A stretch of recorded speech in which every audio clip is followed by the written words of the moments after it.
ನಮಸ್ಕಾರ. ಈಗ ಒಂದು ಆಡಿಯೋನ ನಾವು ಕೇಳೋಣ. ಇವರು ನನ್ನ ಹಳೆ ಕ್ಲೈಂಟು. ಇವರಿಗೆ ಸ್ವಲ್ಪ ಪರ್ಸ್ನಲ್ ಪ್ರಾಬ್ಲಮ್ಮು ಮತ್ತು ಬೇರೆ ಒಂದು ಸಮಸ್ಯೆನೂ ಇತ್ತು, ಮತ್ತು ಇದ್ರ ಜೊತೆಯಲ್ಲಿ ಮದ್ದಿಡಿನೂ ಕೂಡ ಆಗಿತ್ತು.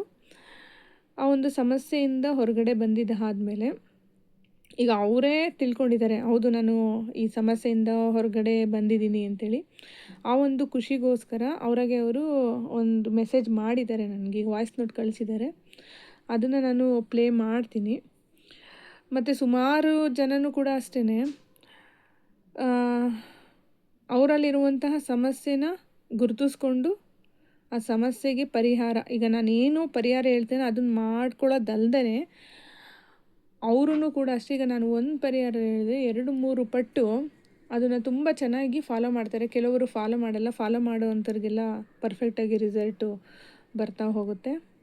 ಆ ಥರ ರಿಸಲ್ಟನ್ನು ಕೂಡ ಇವರು ಕಂಡುಕೊಂಡಿದ್ದಾರೆ. ಈಗ ನಾವು ಆಡಿಯೋ ಕೇಳೋಣ ಬನ್ನಿ. ನಮಸ್ತೆ ಮ್ಯಾಮ್, ನಾನು ಹಾವೇರಿ ಜಿಲ್ಲೆಯಿಂದ ಹೆಸರೇನು ಬೇಡ. ನನ್ನ ಸಮಸ್ಯೆ ಅಂತಂದರೆ ದಿನಾಲೂ ಸುಸ್ತಾಗೋದು, ಆಮೇಲೆ ಕಾಲು ಎಲ್ಲ ಹರ್ಟ, ಆಮೇಲೆ ಹೊರಗಡೆದ್ದೇನೂ ತಿನ್ನೋಕ್ಕಾಗ್ತಾ ಇರಲಿಲ್ಲ, ವಾಮಿಟ್ ಬಂದವ್ರ ಥರ ಆಗೋದು. ಒಟ್ಟಿನಲ್ಲಿ ಮಾನಸಿಕವಾಗಿ ತುಂಬಾನೇ ಕಿರುಕುಳ ಇತ್ತು, ನೆಮ್ಮದಿನೇ ಇರಲಿಲ್ಲ. ಆಮೇಲೆ ಹಿಂಗಿರ್ಬೇಕಾದ್ರೆ ಕೆಲವೊಂದು ಜನ ಇಲ್ಲ ನಿಮ್ಗೆ ತೊಂದರೆ ಇದೆ ಅಂತ ಡಾಕ್ಟರ್ ಹತ್ರ ತೋರಿಸ್ಬಿಟ್ಟು ಎಲ್ಲ ಕಡೆ ಅಡ್ಡಾಡಿದ್ರು ಡಾಕ್ಟರ್ ರಿಪೋರ್ಟಲ್ಲಿ ನಿಮ್ಗೇನು ಇಲ್ಲ, ಎಲ್ಲ ಚೆನ್ನಾಗಿದೆ ಅಂತ ಹೇಳೋರು. ಬಟ್ ಒಳಗಡೆ ಇರ್ತಕ್ಕಂಥ ಮೇಲಿನ ಮೇಲೆ ಬರ್ತಕ್ಕಂತಹ ಜ್ವರ ಆಮೇಲೆ ಸುಸ್ತೆಲ್ಲ ನೋಡ್ಬಿಟ್ಟು ಕೆಲವೊಬ್ರು ಇಲ್ಲ ನಿಮ್ಗೆ ಇದು ಕೈಮದ್ದಾಗಿದೆ, ಇದಕ್ಕೆ ಬೇರೆ ಕಡೆ ಎಲ್ಲ ತೋರಿಸಿ ಅಂತ ಹೇಳಿದ್ರು. ಬೇರೆ ಕಡೆ ಎಲ್ಲ ತೋರಿಸಿದ್ವಿ, ಆದ್ರೂ ಅದು ಸರಿಯಾಗಿ ನಮ್ಗೆ ವರ್ಕೌಟ್ ಆಗ್ಲಿಲ್ಲ.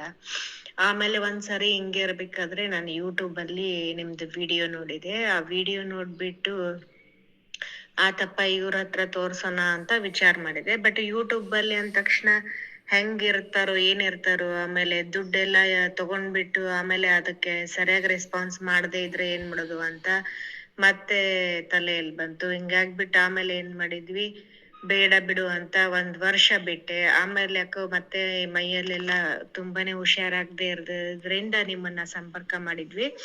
ನೀವು ಅದಕ್ಕೆ ಸಂಬಂಧಪಟ್ಟಂಗೆ ನಮ್ಗೆ ಮಾತ್ರೆ ಆಮೇಲೆ ಎಲ್ಲ ಪೂಜೆ ಅದೇನೇನಿದೆಯಲ್ಲೋ ಅದನ್ನೆಲ್ಲ ಕೊಟ್ರಿ.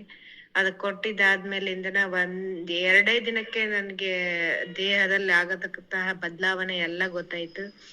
ಆಮೇಲೆ ತುಂಬಾನೇ ಆರಾಮ್ ಅನಿಸ್ತು, ರಿಲೀಫ್ ಅನಿಸ್ತು. ಮುಂಚಿನ ತರ ಇಲ್ಲಪ್ಪ ಅಂತ ಎಲ್ಲ ಹೊರಟು ಹೋಗ್ತಾ ಇದೆ ಅಂತ. ನಿಮ್ಗೆ ಎಷ್ಟೊಂದು ಧನ್ಯವಾದ ಹೇಳಿದ್ರು ನನ್ಗೆ ಸಾಲದು ಮೇಡಮ್. ನಿಮ್ಗೆ ಅನಂತ ವಂದನೆಗಳು. ನನ್ಗೆ ಇಷ್ಟೊಂದು ಮೊದ್ಲಿನಕ್ಕಿಂತಲೂ ನಾನು ಎಷ್ಟೋ 99% ಇವಾಗ ಆರಾಮಾಗಿದ್ದೀನಿ. ನಿಮಗೆ ತುಂಬು ಹೃದಯದ ಧನ್ಯವಾದಗಳು ಮೇಡಮ್. ಹೀಗೆ ಒಳ್ಳೆ ಫೀಡ್ಬ್ಯಾಕ್ ಕೊಟ್ಟಿದ್ದಾರೆ ಇವಾಗ.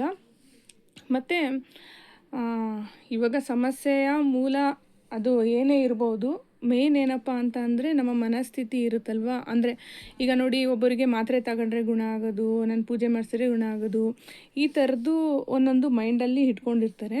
ಮತ್ತು ಇದ್ರ ಜೊತೆಯಲ್ಲಿ ರಿಯಲ್ಲಾಗೆ ಆಗಿರ್ತಕ್ಕಂಥ ಕೆಲವೊಂದು ಸಮಸ್ಯೆಗಳನ್ನು ಕೂಡ ಇರುತ್ತೆ. ರಿಯಲ್ ಸಮಸ್ಯೆಗಳು ಏನಿರುತ್ತೋ ಅದ್ರ ಏನಪ್ಪ ಅಂದರೆ, ಈಗ ಮೂಲ ಏನಿದೆಯೋ ಅದನ್ನು ಕರೆಕ್ಟಾಗಿ ತಿಳ್ಕೊಬೇಕು, ತಿಳ್ಕೊಂಡು ಗುಣಪಡಿಸ್ಬೇಕು. ನಮ್ಮ ಮನಸ್ಸಿನ ಶಕ್ತಿನೂ ಕೂಡ ಇದರಲ್ಲಿ ಮುಖ್ಯ ಆಗುತ್ತೆ.